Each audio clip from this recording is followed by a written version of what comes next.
queremos decirle buenas tardes a todos. Gracias por acompañarnos. Para nosotros es un acontecimiento muy importante la Feria del Libro, y después de un largo recorrido, un largo viaje que ya tiene un año de vida con nuestra obra, estamos acá, en la 37 Feria del Libro. Me pasa el micrófono así directamente, pero creo que es para que yo presente a la escritora, misionera, correntina de las misiones, Marta Chene, que viene a ser mi esposa y al mismo tiempo mi colega de trabajo. Yo, en síntesis, voy a decir una cosa interesante. Marta es una metodóloga de la cultura, pero además de metodóloga de la cultura, porque hace periodismo, ha estado metida y sigue metida en 100.000 rincones donde se pueda promover todo el tema cultural. Por eso en Hindú, Arte, Ciencia y Cultura, yo aparecí más tarde. Cuando ya todo esto estaba montado, dije, allá voy yo. Y aquí aparecí, y mucho más no puedo decir de Marta que no sea en síntesis, porque si no hago toda la charla en torno a ella. Y bueno. Señoras y señores, ahora voy a presentar yo al licenciado José Pérez Mamón. Como dijo mi querido amigo correntino curuzucuateño, Carlito Cereal, José Pérez Mamonde no es un gallego, es un correntino nacido en Galicia. Y estoy muy de acuerdo, porque es profundamente provinciano en el lugar en el que hablar de provincianía es hablar del sostén de los valores que tienen que ver con el humanismo y la colaboración. Ustedes saben perfectamente que los grandes centros urbanos, al mismo tiempo que nos rinden niveles de calidad de vida, nos roban un montón de cosas también, que en la provincianía están muy conservados. El gallego tiene mucho de eso. Además, como colega, un señor muy sabio, de modo que ha sido realmente un placer iniciar nuestro camino juntos, escribir juntos, desarrollar tareas de consultorio en común y dedicarnos a la calidad de vida de nuestros semejantes, que es en suma el sentido del trabajo del consultorio y también de la literatura que entendemos e intentamos comunicarle a ustedes. Cuando yo era pequeño, en un rincón de Galicia, pero era en toda España, encontrábamos que los ingleses eran nuestros enemigos, porque tenían el Peñón de Gibraltar. Y entonces todo lo que fuera inglés no se leía, no se miraba, no se asociaba, y así el enemigo aparecía cada vez más grande.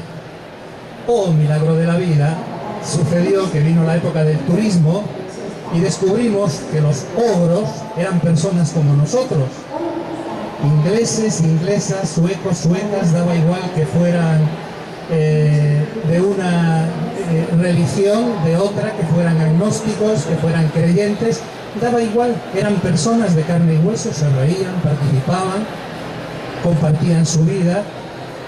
Así que para mí esa vivencia fue bastante clave para seguir adelante con esto que se llama ayudar a comunicar. Las personas todos los días tenemos problemas, todos los días tenemos complicaciones. Ahora, no es lo mismo tragarse los problemas que compartir los problemas. No es lo mismo hacernos una imagen de una persona y tomarla como si fuera real. Es virtual, pero la tomamos como si fuera real, que contrastarla, hacerla humana y reconocer que es como nosotros. Esto es un gran paso. Antes de seguir voy a darle el micrófono a Marta. Si se encuentran una persona pobre con una persona rica, una persona de piel amarilla con una persona de piel aria, una persona súper negra y africanísima y otra persona albina. ¿En qué coinciden todas esas personas? ¿En qué se ponen absolutamente de acuerdo todas esas personas? Todos queremos exactamente lo mismo, todos deseamos llegar a la felicidad. Todos queremos ser felices. El gran tema, la gran incógnita es dónde colocamos el concepto de lo feliz. ¿Qué es lo feliz? ¿Es lo feliz tener dinero? ¿Es lo feliz haber encontrado una panacea de la juventud?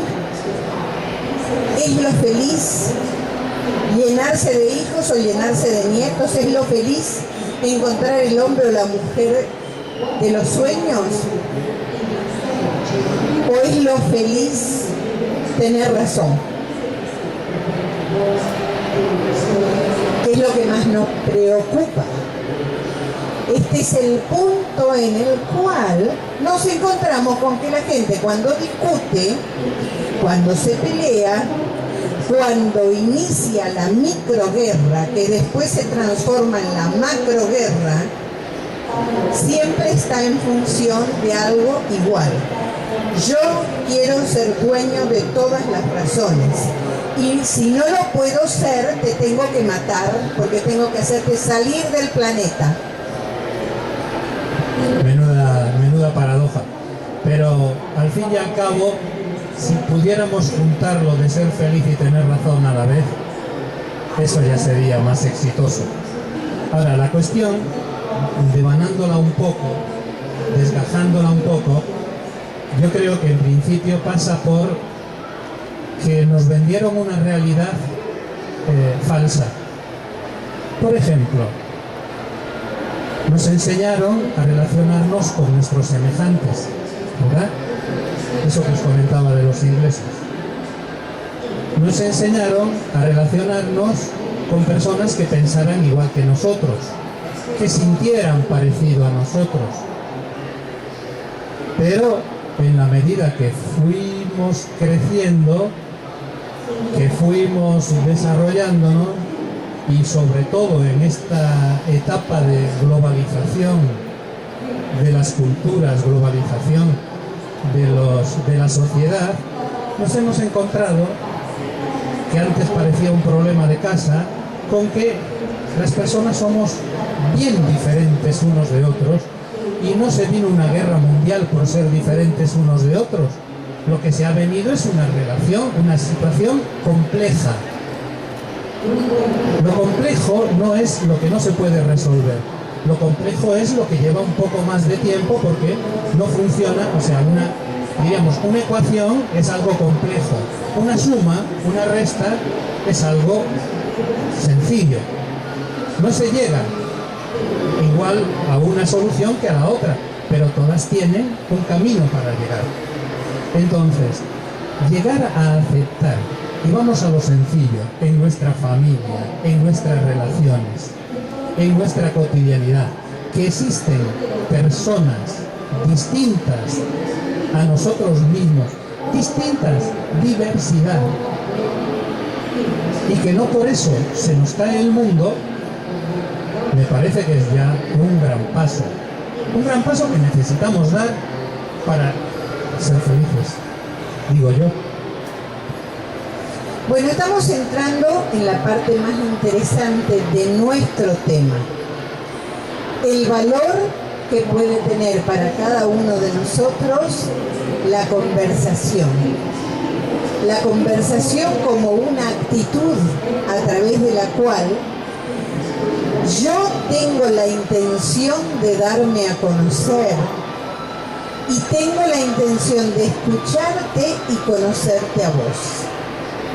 En este punto nos vamos a encontrar con que cada uno de nosotros tiene que mirarse al espejo y tratar de revisar cómo le está funcionando la oreja, qué capacidad de escucha está desarrollando, cuánto se anima a conocer a la otra persona, Porque en general lo que nos pasa es que desarrollamos fuertísimos monólogos internos.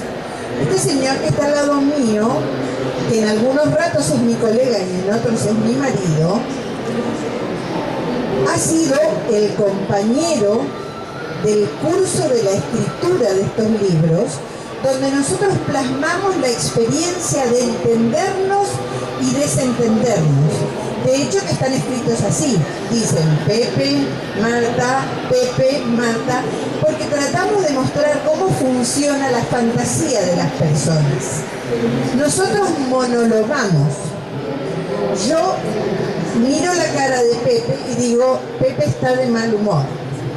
Entonces pienso, Pepe está de mal humor porque, y empiezo a desarrollar en mi monólogo interior una cadena de situaciones tal que cuando Pepe se da vuelta y dice Marta, yo le digo, no tenés razón porque no es así, porque en realidad...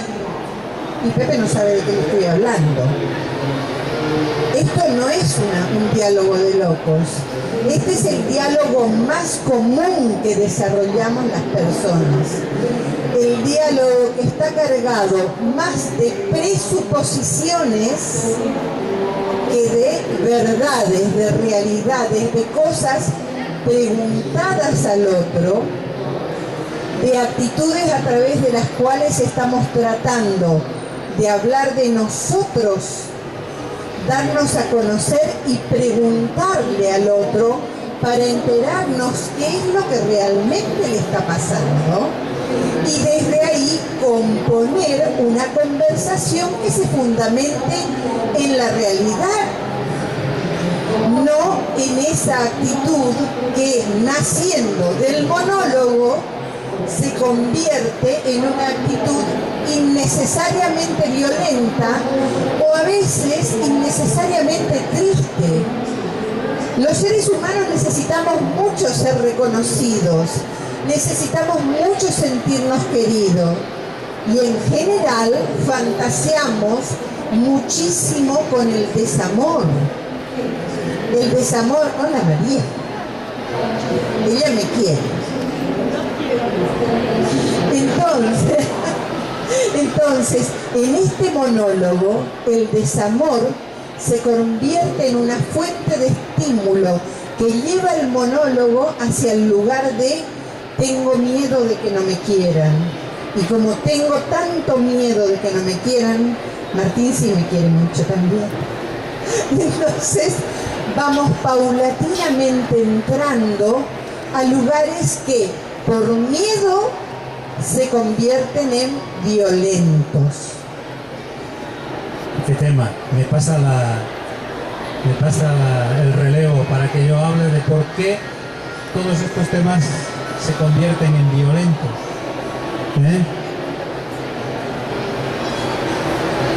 Yo digo que algo se convierte en violento porque lo hacemos violento antes de tiempo. Eso que se ha venido en llamar prejuicio. Los seres humanos tenemos una tendencia desde hace mucho, que es sintetizar, ir a lo cómodo, reducir. Tenemos mucho interés por las cosas, pero también somos un poco perezosos. Entonces, en vez de preguntar quién es, cómo es, me lo imagino. ¿Qué le pasa? Prejuzgo. Y así vamos haciendo esa elaboración de nuestro compañero, nuestra compañera virtual. Pero de realidad no nos enteramos. Y pasa.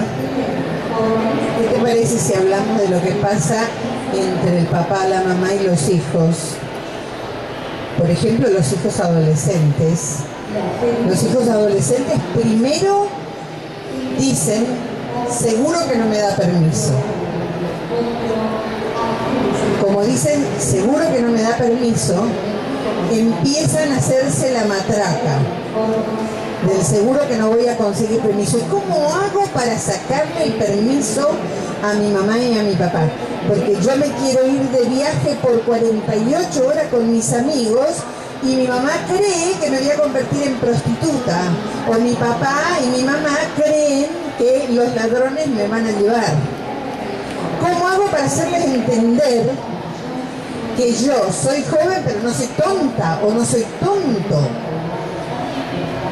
Cuando viene mamá, en vez de decirle, mirá mamá, mirá papá, quisiera sentarme a conversar contigo para ver un poquitito qué opinás respecto de un viaje. ¡Me voy de viaje!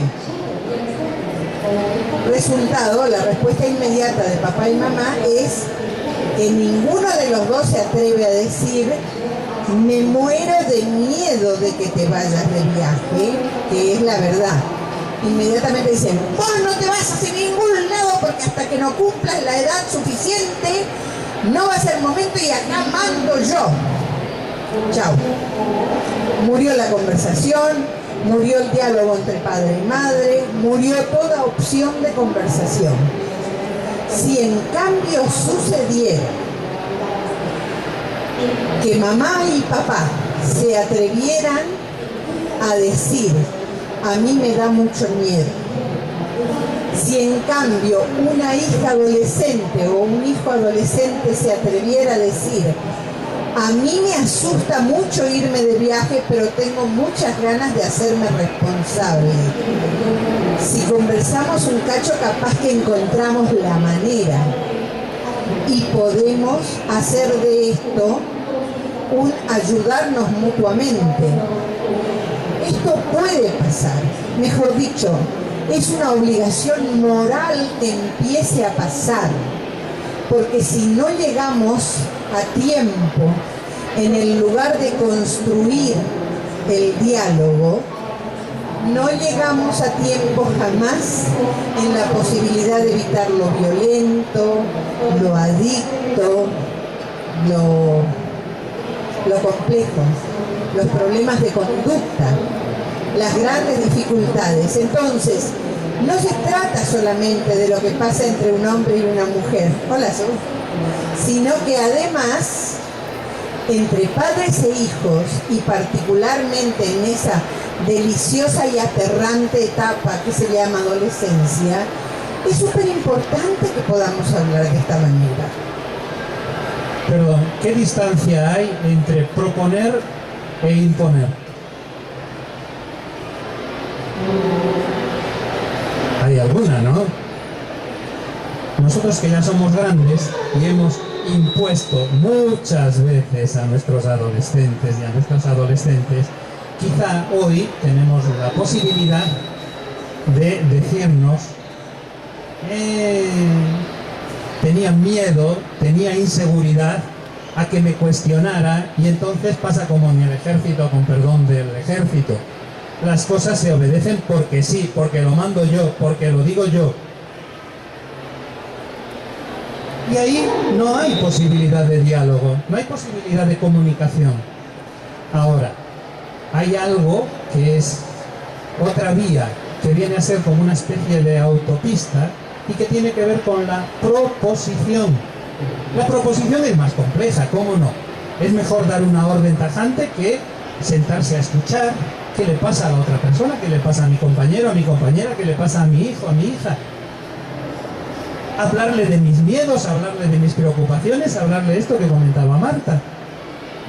Pero todo eso me lo guardo y acabo haciendo eso que se llama un acto de poder, porque lo digo yo, porque eres mi hijo, porque eres mi hija.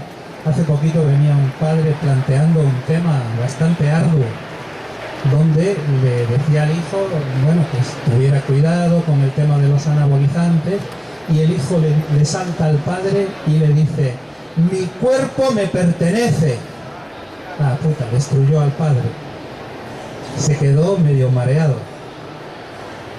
Porque vamos por líneas de imposición. Ahora, también es cierto que en esto hemos ido evolucionando.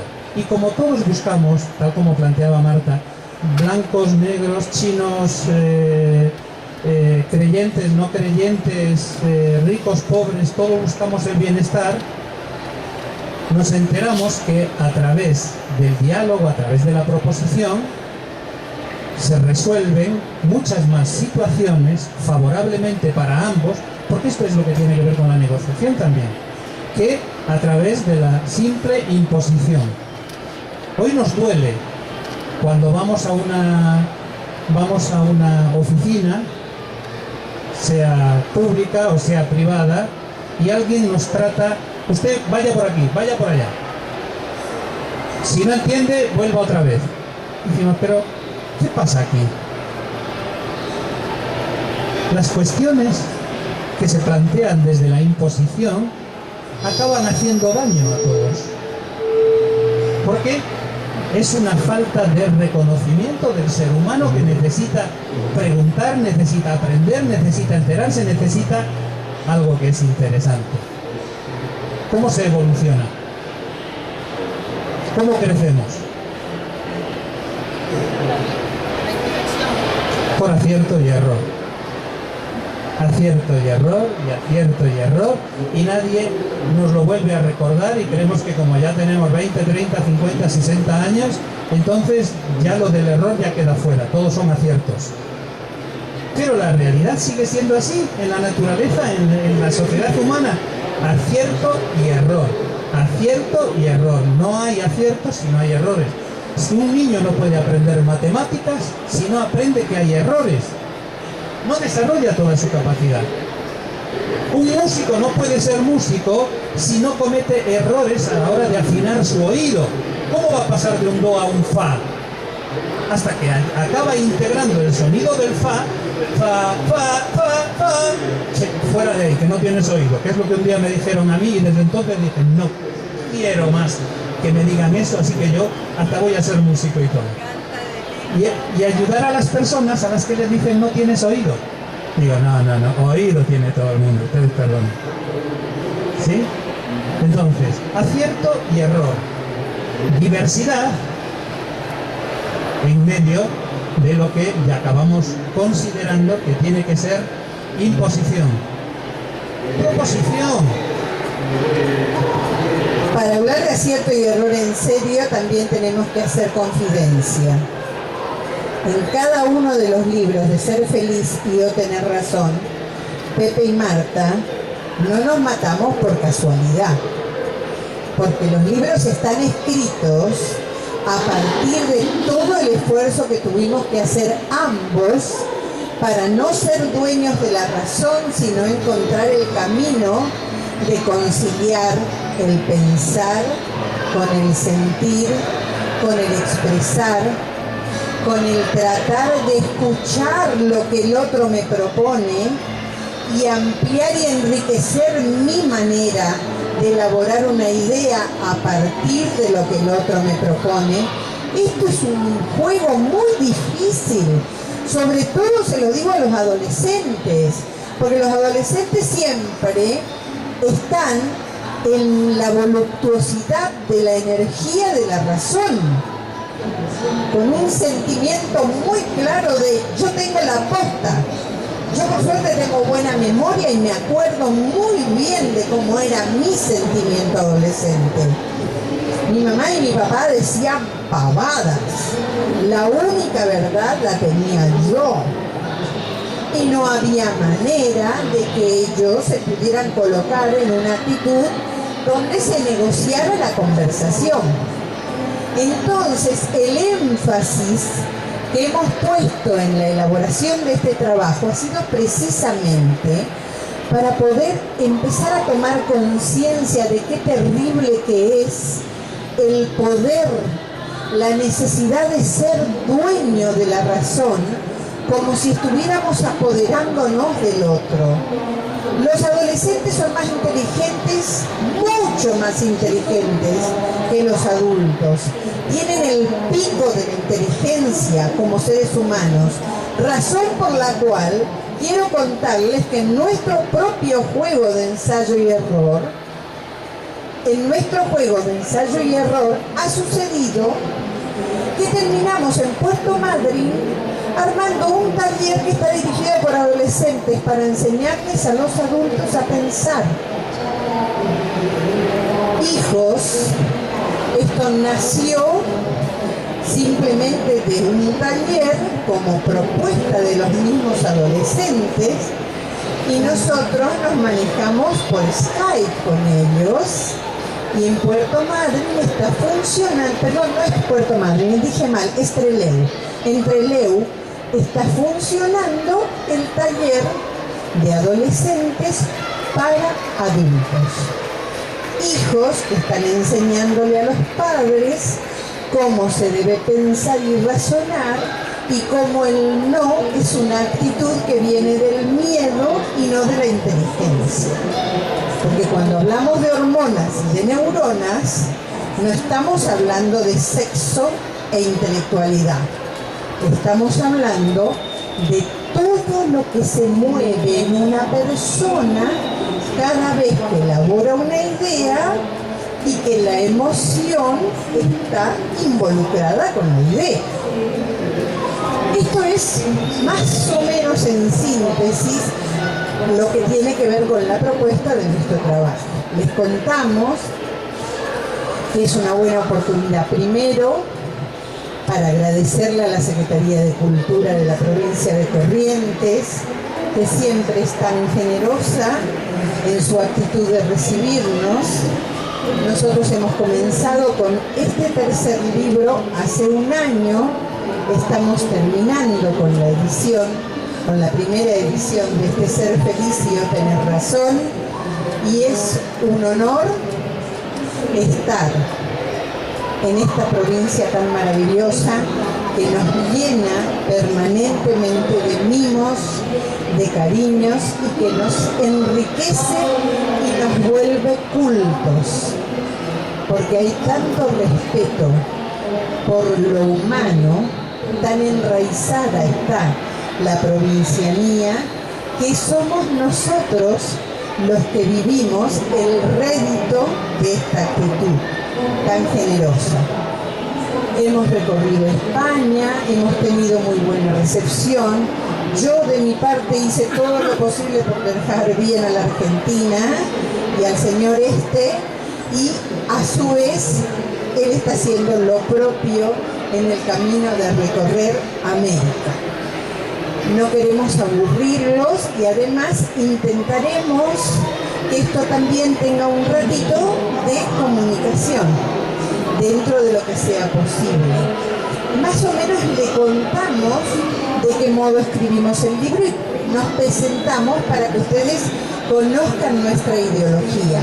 Ahora, si ustedes tienen ganas de hacer una reflexión, nosotros estamos dispuestos a escucharlos y a poner la nuestra, y de paso conversamos un rato, que es una actitud linda de la provincianía. Entonces la propuesta para ustedes es, si tienen ganas, vamos a conversar.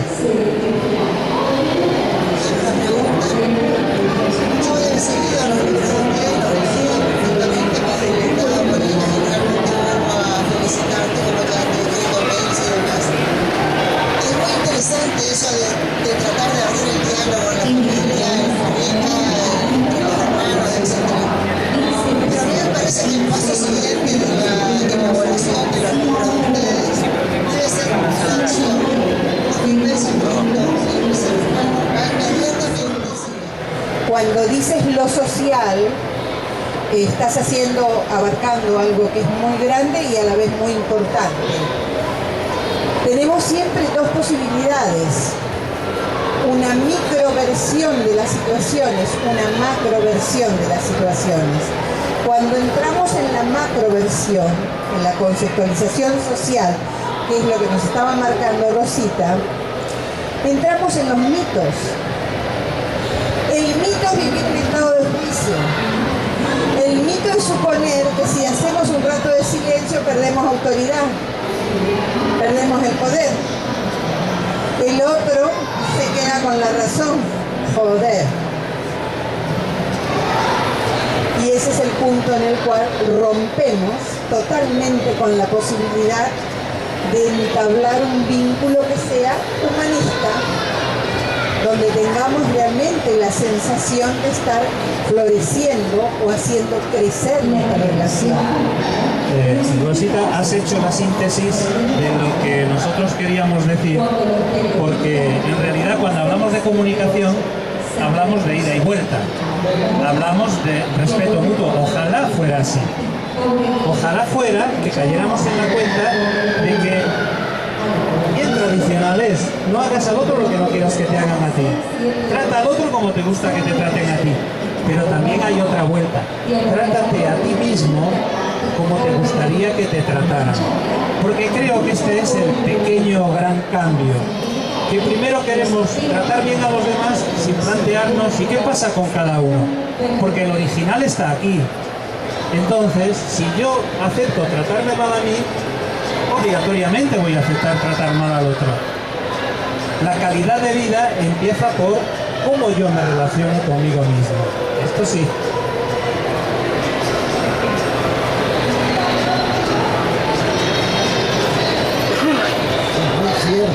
Muy cierto todo lo que ustedes dicen.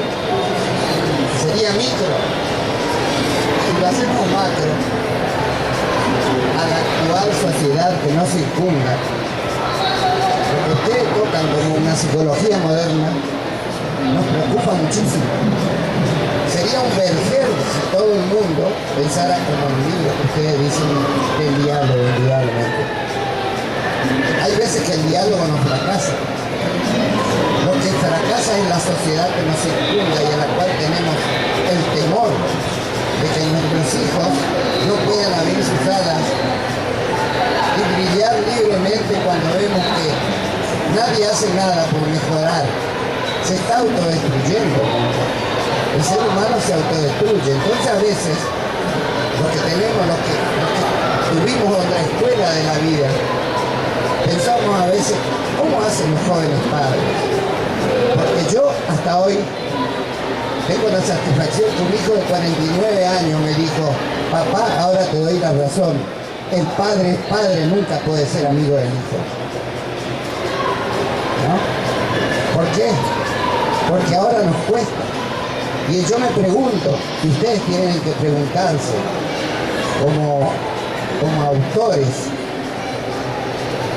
¿cómo hago yo para que esta filosofía nueva, micro digo yo, se pueda expandir para que pueda ser un vergel en este mundo donde hay un feminismo versus machismo, la droga y el alcohol desde los 12 años, que pasamos mirando, como acá en las grandes ciudades, he visto yo que tapados con cartones por la calle Pellegrini, duermen los indigentes y pasa la gente y nadie queda. Bueno, la palabra de un directivo de la SADE de Corrientes, gracias por tu escucha, además es oportuno decirlo, nos sirve para hacer una nueva apertura de la reflexión. Esta es la palabra de un poeta. El poeta tiene una mirada que siempre va cargada de un nivel de emoción que nos supera a todos. Nosotros estamos tratando de poner la idea. Si vos y yo nos juntamos, amigos, tened por seguro que cada uno de nosotros está en condiciones de armar una pequeña huertita. No vamos a resolver el hambre del mundo y no tenemos que tener semejante soberbia. Pero si nosotros conseguimos alegría entre 2 o 4, yo les garantizo que la alegría es virósica. Si nosotros conseguimos comunicación entre 2 o 4, yo les garantizo que la comunicación es virósica. En un sapo hay 4 más que se prenden. Entonces, si en el comedor de tu casa hay un hijo que escucha el respeto, que es de lo que hablaba Rosita, ese lugar del silencio del que hablábamos con Ada, tu nieto ya está recibiendo el virus. Tenía ilusión. ten esperanza, que así se puede. No los queremos aburrir, pero yo quiero tomarme una licencia. Está mi cuñado, el hermano de Pepe, Luis Pérez Ramonde, que es un brillante teólogo, biblista, al que yo quiero que ustedes conmigo le regalemos un aplauso recibiéndolo, porque su tarea es muy hermosa y tiene mucho que ver con la comunicación y el valor. Gracias por estar, Luis. Esto solemos hacer siempre entre la familia, ¿vieron? De eso es Virósico. Gracias a todos por la escucha. Queremos decirle además que la venta del libro, que cuesta 40 pesos, como ya se pagó la edición, todo va a la Fundación Equendú Arte, Ciencia y Cultura para financiar proyectos de jóvenes artistas. De modo que quiero decirles a ustedes, el que puede, compre porque nos ayuda. Vení, Luis. Y esperamos no haberles aburrido exageradamente.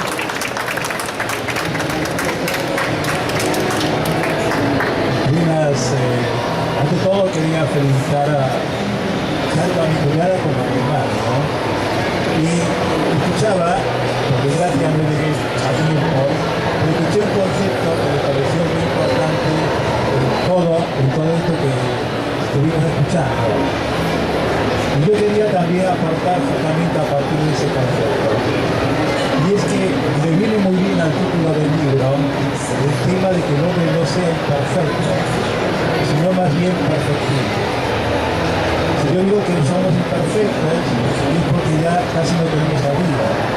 Entonces va a ser un poquito difícil de seguir trabajando. Pero si somos perfectibles, entonces cabe la posibilidad de aplicar todo este conocimiento y esta posibilidad que nos han ofrecido en esta reflexión del libro que están presentando, ¿no? Este es un concepto sencillamente, gracias por la presentación, es un concepto bíblico, de ver al hombre en proyecto y no como una realidad ya acabada. Bueno, disculpen por esa felicidad en su presentación. Gracias, Luis. Bueno, a todos ustedes, gracias por acompañarnos. Gracias Martín Caballero, alvearense, correntino, de Radio Rivadavia. Gracias a Vero, mi querida Vero. Vero es una ingeniera recién recibida que se merece un aplauso, ingeniera industrial. Gracias a la Ateneo de Olivos, mis queridos amigos, Angélica. A todos y a cada uno vuelvo a decirles, especialmente a la Secretaría de Cultura de la provincia de Corrientes, que ha confiado en nosotros y nos ha dado este espacio y esta responsabilidad. Un abrazo muy grande para todos y compren libros.